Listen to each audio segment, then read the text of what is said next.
bahan berbahaya dan beracun B3 dalam K3L. Di sini dengan saya sendiri, Sherry Natalia, dengan NIM 432240882. Bahan berbahaya dan beracun. Bahan berbahaya dan beracun adalah bahan yang karena sifat dan atau konsentrasi dapat membahayakan manusia, lingkungan, dan makhluk hidup lainnya.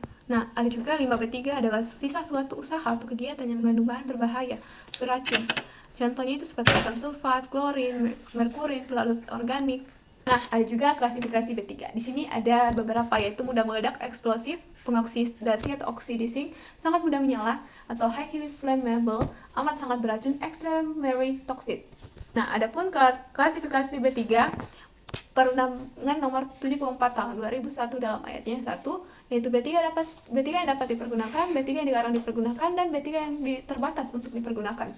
Nah, ada kategori B3, yaitu yang pertama adalah bahan mudah meledak, yang kedua bahan pengoksidasi, yang ketiga bahan mudah terbakar, yang keempat bahan beracun atau toksik, yang kelima bahan korosif, dan yang keenam bahan iritan atau pengiritasi, yang ketujuh bahan berbahaya bagi lingkungan.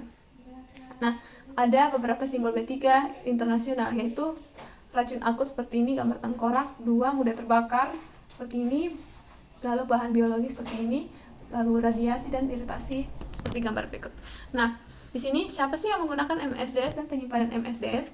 Nah, siapa yang menyimpan MSDS?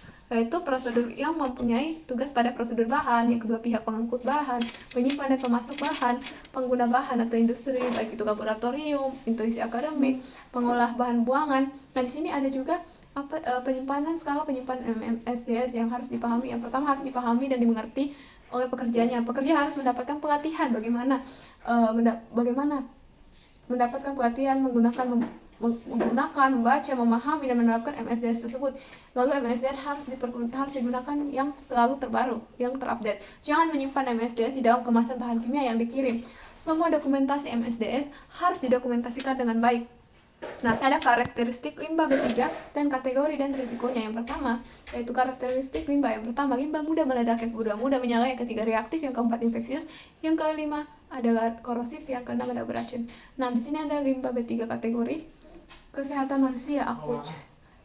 B3 kategori berdampak secara langsung terhadap kesehatan manusia atau akut. Contohnya asam, basa, garam kimia B3 dan lain-lain. Yang kedua ada limbah B3 kategori 2, dapat berdampak secara langsung terhadap kesehatan manusia dan lingkungan atau kronis.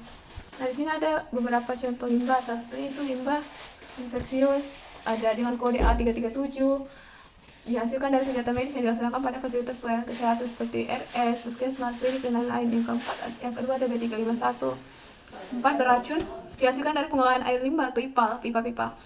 VAPA atau beracun, dihasilkan dari industri yang menggunakan batu bara. A3472, abu incinerator, pengolahan limbah medis.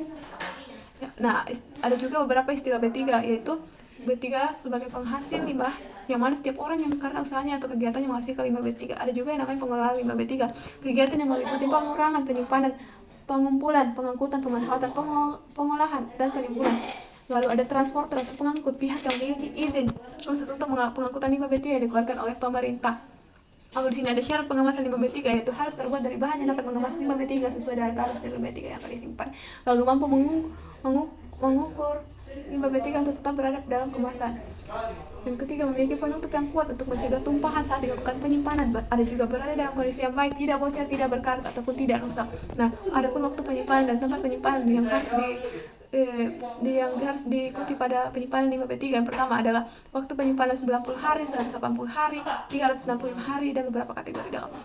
Nah, ada juga penyimpanan limbah B3. Yang pertama, harus terlindung dari hujan atau sinar matahari. Yang kedua, bangunan mempunyai sistem ventilasi. Yang ketiga, tersedia alat tanggap darurat. Yang keempat, tumpukan maksimal limbah B3 adalah 3 lapis. Lalu kemasan diberi alas atau pelet. Lalu sistem penyimpanan sistem blok atau sel.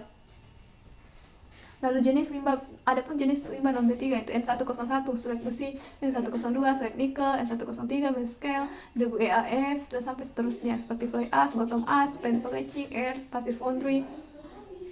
Nah, sekian dari saya, materi bahaya dan beracun serta limbah B3. Lebih dan kurangnya mohon dimaafkan. Sekian dan terima kasih.